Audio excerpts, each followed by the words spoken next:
Students, मी Ravikant Dasu, ITI Arni, government ITI Arni येथे तासिका तत्त्वावर कार्यरत आहे. आजचा आपला टॉपिक आहे occupational safety, health and environment education. तर पहा, व्यवसाय करत असताना किंवा कोणत्याही व्यवसायात काम करत असताना काही ज्या सुरक्षेच्या ज्या उपाययोजना असतात किंवा सुरक्षित राहण्याकरिता ज्या काही घटकांची गरज असते, त्या सर्व गोष्टी ज्या काही गरजा असतात, ज्या खरंच आपल्याला सुरक्षित ठेवू शकतात, अशा गोष्टी शिकाव्या लागतात. अशा गोष्टी माहीत असाव्या लागतात. जर तुम्हाला सुरक्षेची साधनं कोणती आहे, सुरक्षा कशा प्रकारे करू शकतो, आपण आपली स्वतःची सुरक्षा कशा प्रकारे करू शकतो किंवा कसं स्वतःला सुरक्षित ठेवू शकतो, जोपर्यंत ह्या गोष्टी तुम्हाला माहीत होत नाही तोपर्यंत तुम्ही स्वतः सेफ राहू शकत नाही. त्याच्यामुळं जी ITI झालेले विद्यार्थी आहेत त्यांच्याकरिता हा टॉपिक टाकण्यात आलेला आहे, occupational safety, health and environment education. तर पहिल्यांदा पाहू आपण व्हॉट इज सेफ्टी. सुरक्षितता नेमकं काय? पहा, याची जर डेफिनेशन जर केली तर safety is process which protects human and machines and environment from any danger, hazard, harm, accident and heart. तर पहा, सुरक्षितता ही अशी प्रोसेस आहे जी त्याला आपण म्हणू शकतो की एक अशी व्यवस्था आहे किंवा अशी एक पद्धत आहे की ज्याच्याद्वारे आपण स्वतः म्हणजे ह्युमन बिईंग, मानव, मशीन्स म्हणजे यंत्र आणि वातावरण यांना डेंजर म्हणजे खतरा ज्याला आपण म्हणतो, हजार्ड्स धोका, हार्म इजा, ॲक्सिडंट्स म्हणजे अपघात आणि हार्ट त्रास यांच्यापासून आपण प्रोटेक्ट करू शकतो, यांच्यापासून प्रोटेक्ट होऊ शकतो. Protects from. त्यानंतर आता सुरक्षितता नेमकं काय गरज आहे, नेमकं importance of occupational safety and health. तर पहा, every industry should give proper attention to the safety and health of workers. प्रत्येक इंडस्ट्रीजनी, कारखान्याने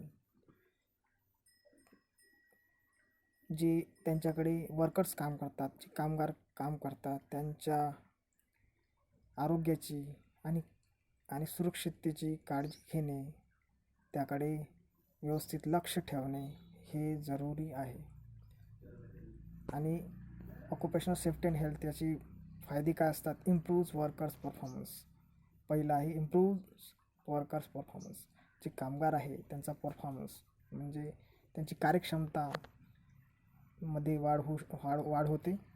त्यानंतर improves the moral of workers.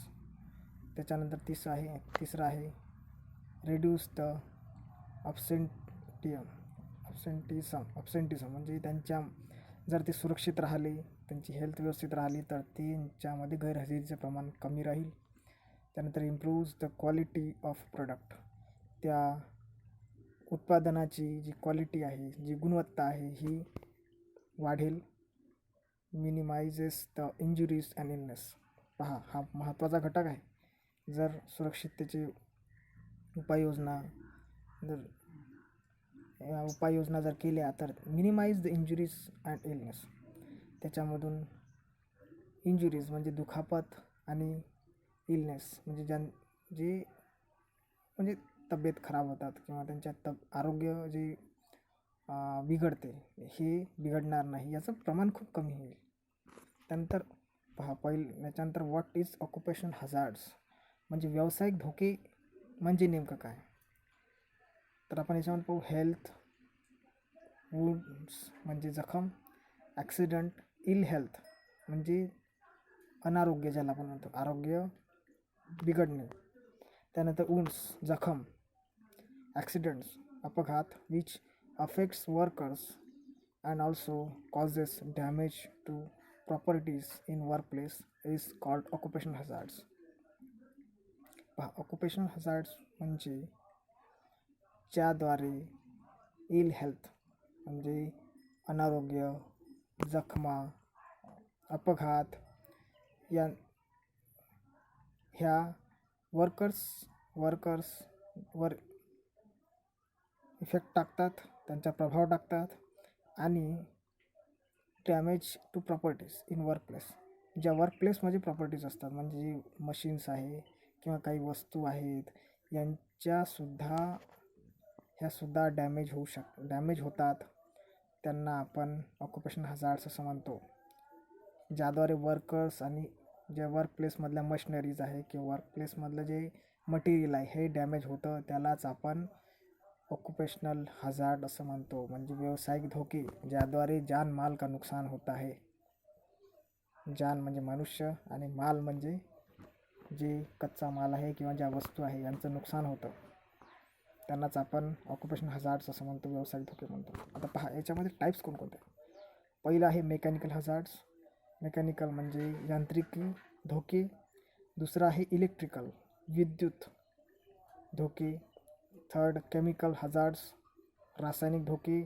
Physical शारीरिक धोके. बायोलॉजिकल जैविक धोके. फिजिओलॉजिकल आणि सायकोलॉजिकलमध्ये आपण म्हणू की ते मानसिक धोके असतात. त्याच्यानंतर आहे पहिला आहे आपण mechanical hazards. What is mechanical hazards. पहिला आहे objects hitting each other in workplace environment. Material falling from height. त्याच्यामध्ये पहिले हिटिंग म्हणजे एखाद्या दोन वस्तू एकमेकावर आदळणे कामाच्या ठिकाणी. नंतर मटेरियल फॉलिंग फ्रॉम हाईट उंचावरून वस्तू पडणे. Lack or absence of safety equipments in the workplace.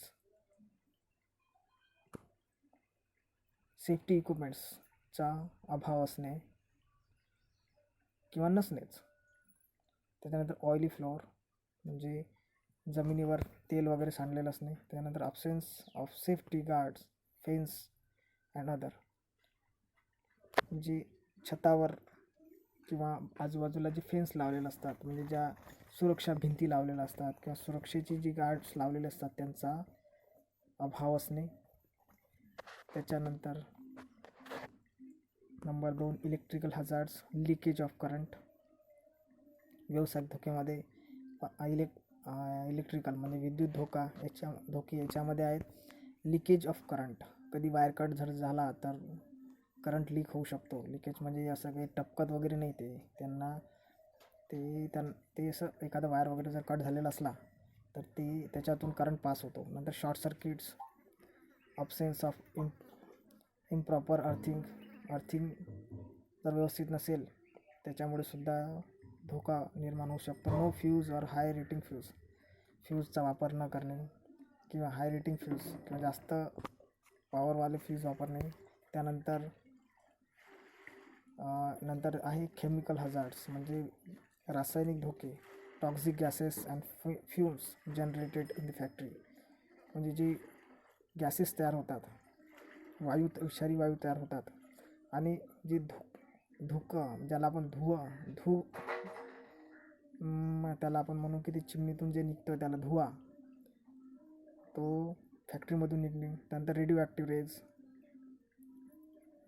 Raise म्हणजे जी किरणं असतात बीटा गामा अल्फा असं समथिंग काहीतरी असतात त्यामधून सुद्धा व्यक्तीला धोका होऊ शकतो. Asbestos and other drug allergies. काही जे औषधं असतात ते ॲलर्जी क्रिएट करणारे असतात. Inflammable and explosive material. Inflammable म्हणजे ज्वलनशील आणि स्फोटक असे पदार्थ.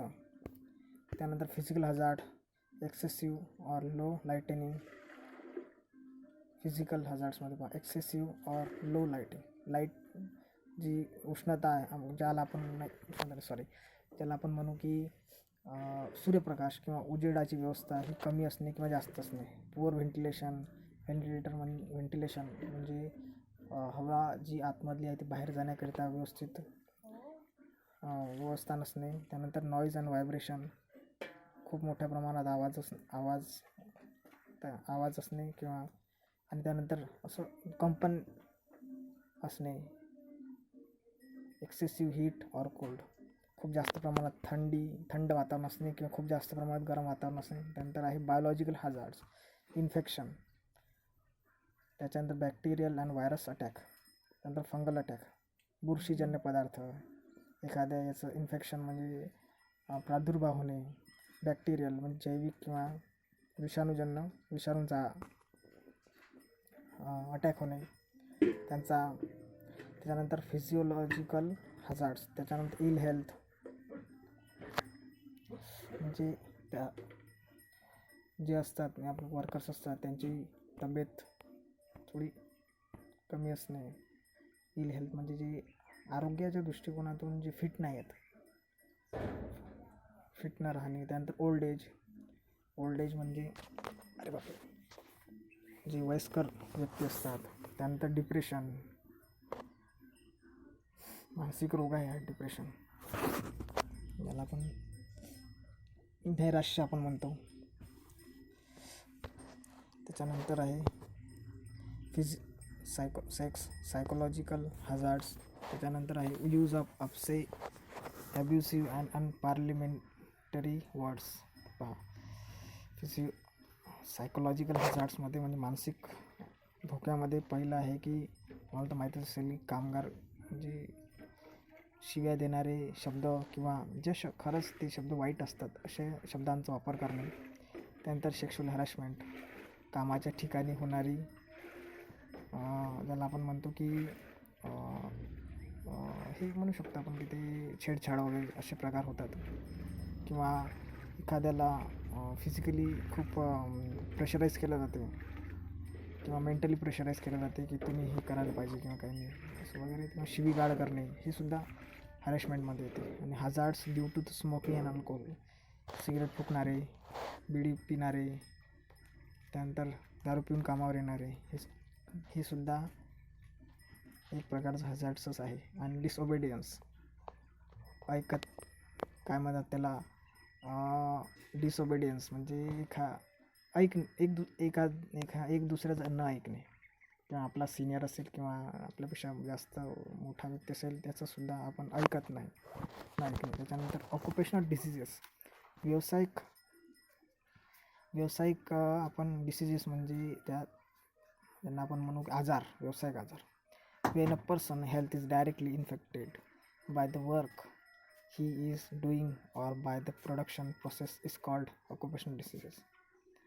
Directly affected by the work he is doing by the production process, जेव्हा एखादा व्यक्ती हा काम करत असताना म्हणजे त्या वस्तूचं प्रोडक्शन करत असताना, त्या वस्तूचं उत्पादन करत असताना त्याच्या हेल्थवर म्हणजे त्याच्या आरोग्यावर परिणाम होतो, डायरेक्टली परिणाम होतो, त्यालाच आपण ऑक्युपेशनल डिसीज असे म्हणतो. जसं एक्झाम्पलमध्ये दिल्या, gases and dust particles emitted from chemical and petrochemical factories can cause respiratory diseases like TB. जी वेगवेगळ्या प्रकारचे वायू आणि डस्ट पार्टिकल असतात, धुलीकण असतात, जे केमिकल आणि पेट्रोकेमिकल म्हणजे रासायनिक आणि जे पेट्रोलियम जे रासायनिक असतात किंवा अजून वेगवेगळ्या प्रकारचे जे फॅक्टरीज असतात, पेट्रोकेमिकल फॅक्टरीज, ह्याच्यामधून जे धुवा वगैरे निघतो किंवा रसायन निघतात याचा डायरेक्टली परिणाम होते. रेस्पिरेटरी ऑर्गन्स असतात जे आपले फुफ्फुस असतात किंवा गळा घसा असतो याच्यामधून, आणि त्याचं जसं पाहिलं की TB होतो काही बऱ्याच लोकांना. त्यानंतर poisoning by gases like carbon monoxide, poison होऊ शकतं म्हणजे